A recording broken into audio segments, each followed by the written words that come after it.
Bismillahirrahmanirrahim. Assalamualaikum warahmatullahi wabarakatuh. Waalaikumsalam warahmatullahi wabarakatuh. Hamdan syukron lillah, assalatu wassalamu ala rasulillah. Sahabat podcast Kemangi, dimanapun Anda berada, hari ini saya kembali lagi Murtianingsih menyapa sahabat podcast dengan aktivitas kembali meramaikan podcast Kemangi. Yang insya Allah pada kesempatan hari ini kita akan mengambil tema kaitannya dengan sosialisasi SOP Surat Keterangan Terdaftar Majelis Taklim. Seperti kita ketahui bersama sahabat podcast Kemangi bahwa di era 3 tahun terakhir ini Majelis Taklim di masyarakat kita cukup banyak diminati.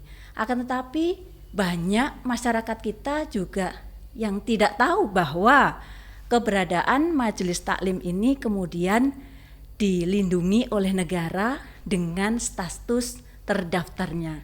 Oleh karenanya pada kesempatan hari ini nanti akan hadir bersama kita beliau Bapak Kasih Bimas Islam, beliau Bapak Dr. Andes Haji Mastur SAG MPDI. Kita sapa beliau.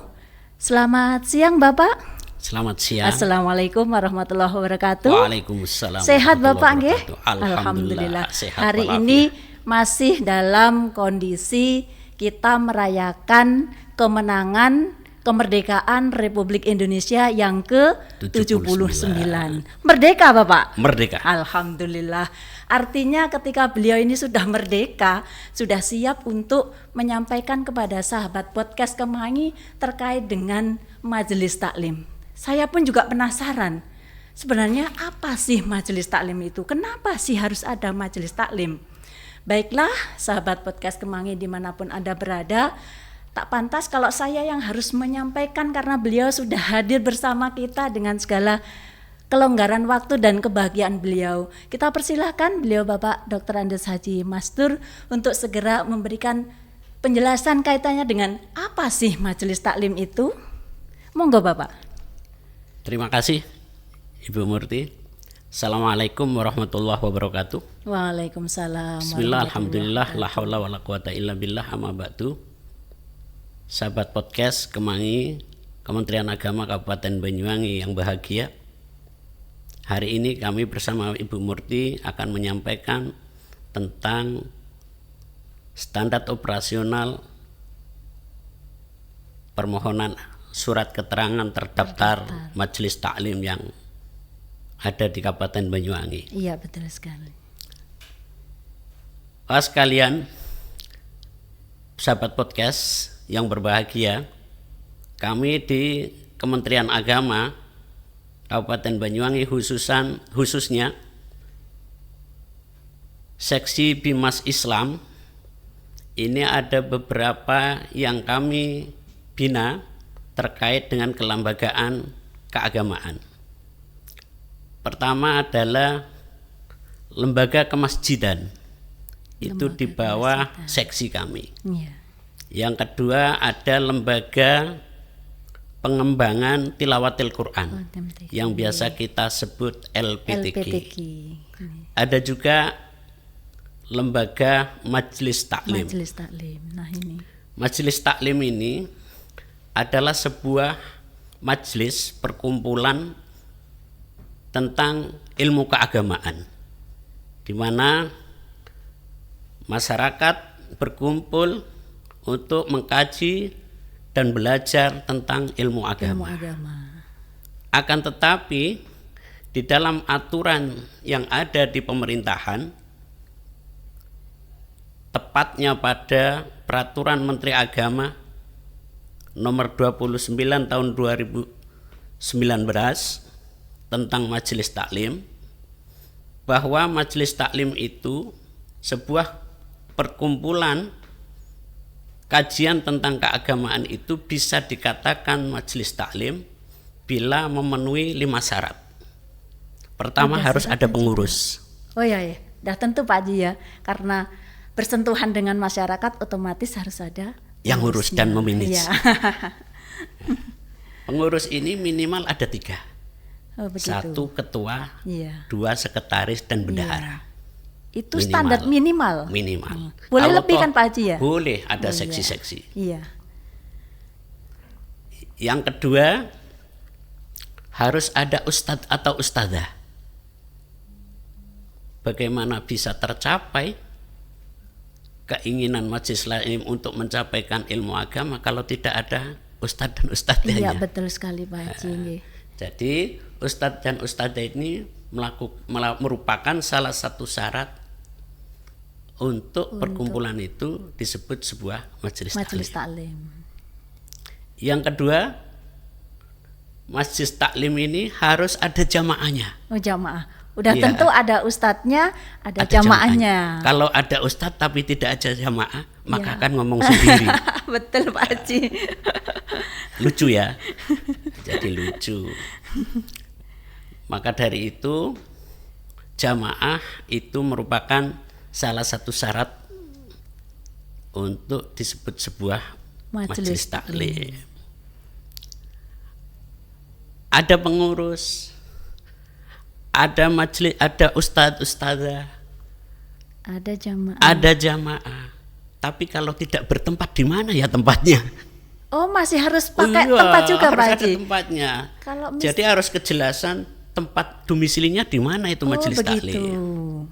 Jadi ada sekretariatnya. Nah, yang kalau tidak ada tempatnya kan nggak jelas. Wah, itu ada suara tapi nggak ada orangnya. Wah, menakutkan kan? Kalau misalkan ya Pak Haji ya, kita lihat di masyarakat kita, rata-rata majelis taklim itu terkadang dari musola ke musola, dari rumah satu penduduk ke rumah penduduk yang lain. Tapi kan itu bukan sekretariat Pak Haji, itu tempat kegiatan, tempat rutinitas. Yang dimaksud sekretariat itu adalah domisilinya. Oh, begitu. Domisilinya di mana? Iya.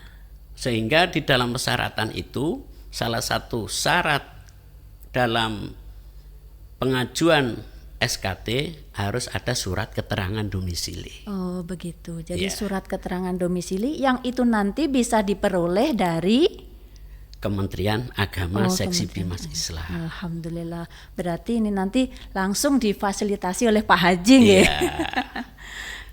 Nanti kalau sudah ada tempat domisili, maka harus ada materi yang disampaikan. Bukan sembarangan materi. Jadi kajiannya itu jelas, kajian keagamaan. Itu baru disebut majelis taklim. Jadi saya ulangi lagi bahwa majelis taklim itu, perkumpulan itu bisa dikatakan sebuah majelis taklim, maka harus ada 5 syarat itu. 1 pengurus, minimal ketua, sekretaris dan bendahara. Yang kedua harus ada ustadz ustadzanya. Yang ketiga harus ada jamaahnya. Yang keempat harus ada tempat domisilinya, tempatnya di mana. Yang kelima harus ada materi kajian kitab yang disampaikan. Nah, ini Pak Haji, untuk majelis taklim ini terbatas hanya untuk umat muslim saja atau juga bisa umat-umat yang lain Pak Haji? Kebetulan kami ini di Kementerian Agama itu masing-masing agama ada yang mengurus, ada yang membina. Kalau di kami itu dengan istilah Bimas, Bimbingan Masyarakat Islam. Jadi disebut Bimais atau dengan enaknya Bimas Islam. Nanti kalau yang di non Muslim ada penyelenggara agama Hindu. Oh, begitu. Yang di Katolik ada penyelenggara agama Katolik dan lain sebagainya. Berarti terkhusus untuk majelis taklim umat muslim bernaung di bawah Bimas Islam. Adapun yang di agama-agama non muslim mungkin istilahnya berbeda. Oh, begitu nggih Pak. Majelis taklim kan bahasa Arab. Nah, mungkin kawan-kawan yang lain berbeda, bukan majelis taklim.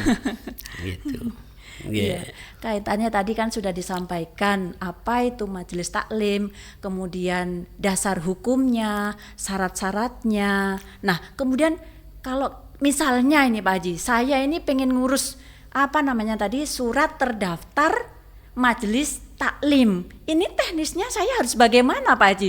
Apa saya bisa akses secara online atau saya harus datang langsung ke kantor Kementerian Agama atau bagaimana Pak Haji? Nah, jadi begini, sekali lagi bahwa majelis taklim itu lembaga pendidikan keagamaan non formal. Iya. Akan tetapi walaupun non formal tetap menjadi binaan pemerintah melalui Kementerian Agama, yaitu di Bimas Islam. Untuk membuat SKT surat keterangan ini, keterangan terdaftar ini ada standar operasionalnya. Pertama, pengurus itu membuat permohonan SKT. Permohonan SKT itu ditujukan kepada Kementerian Agama. Pengurus cukup datang ke KUA, tidak harus ke KUA. Kementerian Agama langsung, tidak ke kabupaten, tapi cukup di kantor urusan agama kecamatan masing-masing. Kalau yang di Rogo Jambi, umpamanya masyarakat Rogo Jambi itu ada yang punya majelis taklim, pengurusnya cukup menyampaikan permohonan itu ke KUA Rogo Jambi. Yang insya Allah nanti di sana akan ditangani oleh kawan-kawan penyuluh agama Islam yang ada di KUA Rogo Jambi. Adapun yang harus dilampirkan, pertama surat permohonan jelas. Iya pasti. Yang kedua susunan pengurus. Susunan pengurusnya. Susunan pengurusnya.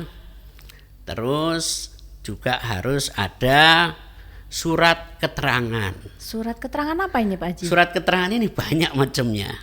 Harus dilampirkan surat keterangan domisili. Domisili. Juga ada surat pernyataan. Surat pernyataan. Pernyataan siap setia akan keutuhan NKRI. Undang-Undang Dasar 45 dan Pancasila. Terus selanjutnya siap menyatakan untuk melaksanakan peraturan Menteri Agama nomor 29 2019. Nomor 29 tahun 2019. Juga dibuatkan surat keterangan domisili.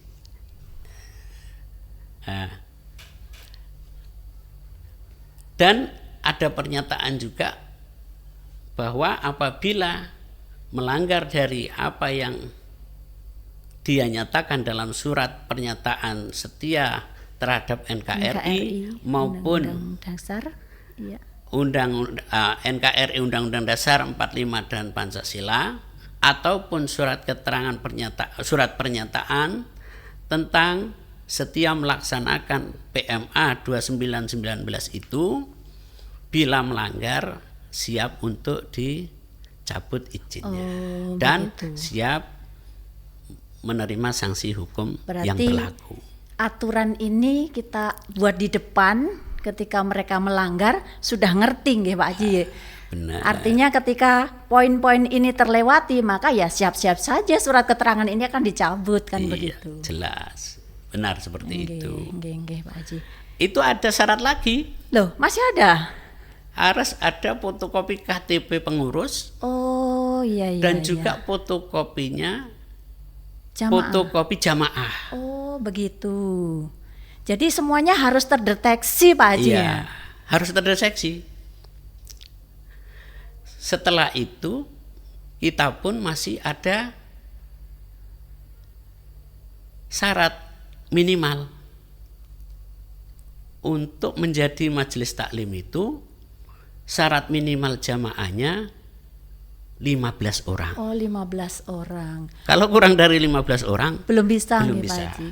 Artinya kemudian kalau warga satu RT itu kan rata-rata sudah lebih dari 15 orang. Maka kemungkinan besar kalau di Kabupaten Banyuwangi ini ada 24 kecamatan, bisa ratusan ribu kelompok majelis taklim Pak Haji. Kalau semuanya berkenan mendaftarkan biar terdaftar di kantor Kementerian Agama Kabupaten Banyuwangi ini. Iya, jelas gitu. Maka dari itu saya informasikan kepada masyarakat Banyuwangi khususnya melalui podcast Kemangi ini, bagi Bapak Ibu atau ormas-ormas keagamaan yang memiliki majelis taklim, dimohon untuk segera mengusulkan atau memohon surat keterangan terdaftar tersebut. Kenapa? Karena jelas dengan mengusulkan surat keterangan tersebut akan banyak manfaatnya. Satu, akan terlindungi oleh negara. Jelas itu Pak Haji. Ya. Yang kedua, juga apabila ada kebutuhan tentang administrasi kelengkapan izin rasional sudah punya. Oh begitu. Sehingga pengalaman ada beberapa kawan majelis taklim itu membuat SKT itu disebabkan karena ada salah satu persyaratan penerimaan hibah bantuan. Wah, ya ini. Nah, bantuan hibah dari pemerintah, kalau sudah dia dapat terus disuruh mengumpulkan proposal, tapi syaratnya harus ada SKT dari Kementerian Agama. Baru buat. Wah, ini padahal oleh pihak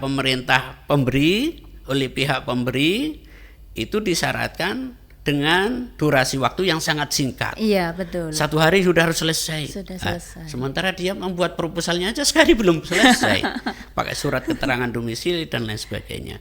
Maka dari itu jauh-jauh sebelumnya kami berharap kepada masyarakat yang sudah memiliki majelis taklim untuk segera membentuk atau mengusulkan surat keterangan terdaftar di Kementerian Agama JK Seksi Bimas Islam. Itu Ibu Murti yang bisa saya sampaikan. Iya, tadi kan sudah disampaikan Pak Haji ya, mulai dari apa, bagaimana, kemudian dasar hukumnya apa, sampai dengan manfaatnya.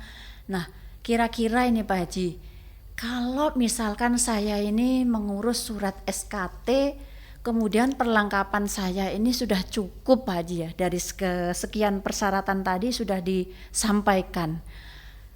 Kira-kira proses untuk keluarnya SKT ini 1 hari apa cukup 1 jam atau bahkan bisa 1 minggu Pak Haji?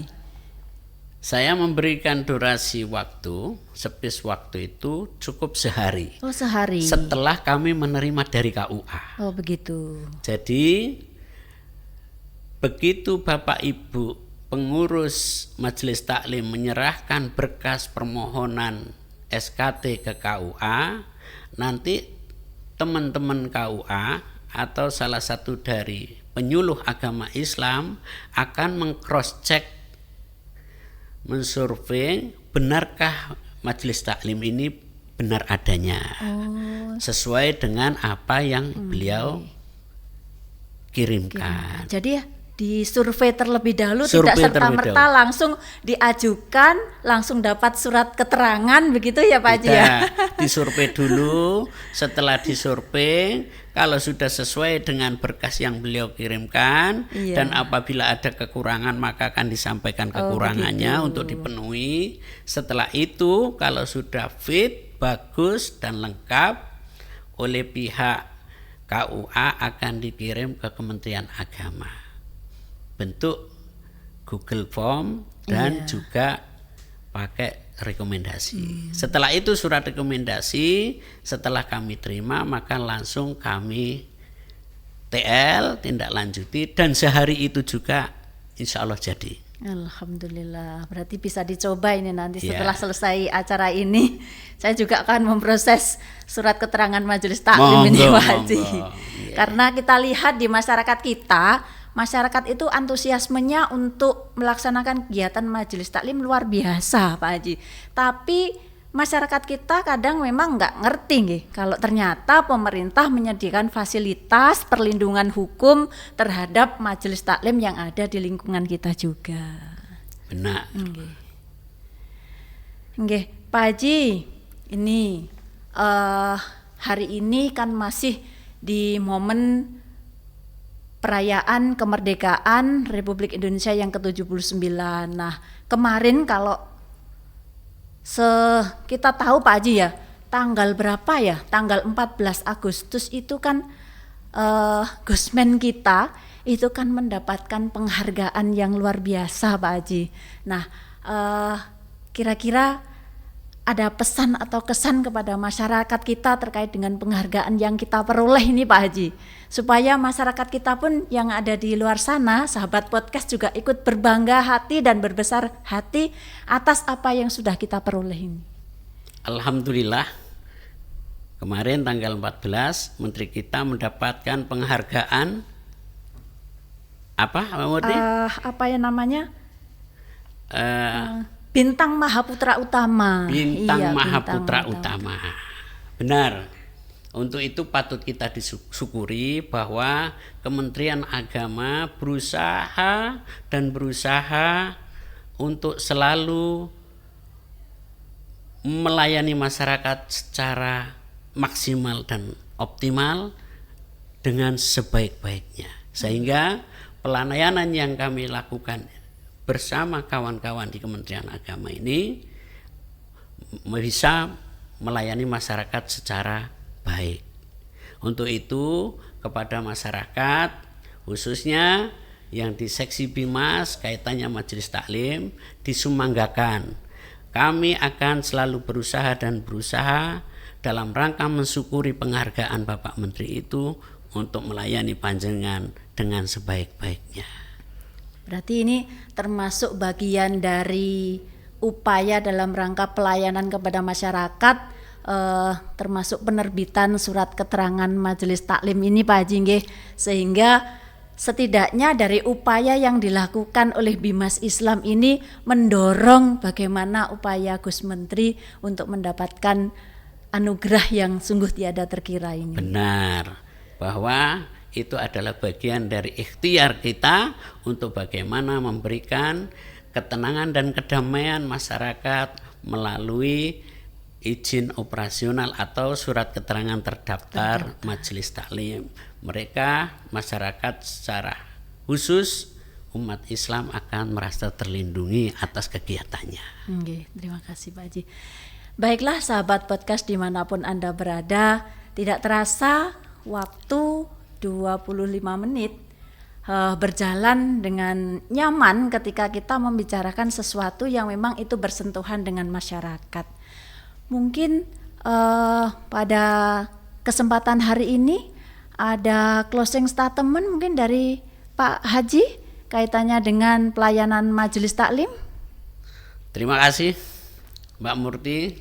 Sekali lagi Bapak Ibu, saudara saudari, sahabat-sahabati podcast Kemangi, Kementerian Agama Kabupaten Banyuwangi, kami mengajak kepada panjenengan semua yang memiliki majelis taklim atau perkumpulan kajian keagamaan, khususnya agama Islam, yang belum memiliki surat keterangan terdaftar majelis taklimnya, mohon untuk segera dibuatkan surat permohonan dan dimintakan di kantor KUA masing-masing, sehingga kami bisa dan akan kami lakukan tindak lanjut untuk menerbitkan surat permohonan panjenengan. Dengan seperti itu panjenengan akan tenang dan mudah apabila surat keterangan itu dibutuhkan sewaktu-waktu. Untuk itu sekali lagi, mumpung ini di bulan Agustus, mari bersama-sama kita pakaikan kata merdeka, Mbak Murti. Merdeka. Merdeka. Terima kasih dari saya. Mungkin itu Mbak Murti bisa panjenengan sampaikan. Terima kasih sekali sahabat podcast Kemangi dimanapun Anda berada.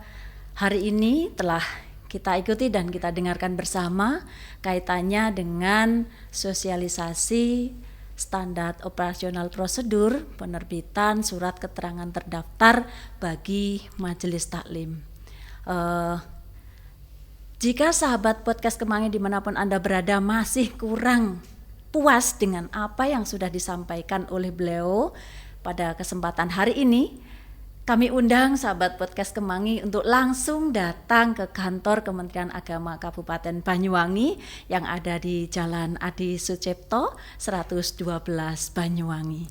Atau ke KUA? Iya, atau langsung ke KUA sehingga nanti akan langsung dilayani oleh sahabat-sahabat yang ada di KUA Kecamatan se-Kabupaten Banyuwangi. Dan tak lupa sahabat-sahabat podcast Kemangi, atas nama seluruh kru podcast Kemenag Banyuwangi, kami mengucapkan selamat dan sukses kepada Gus Menteri, beliau Dr.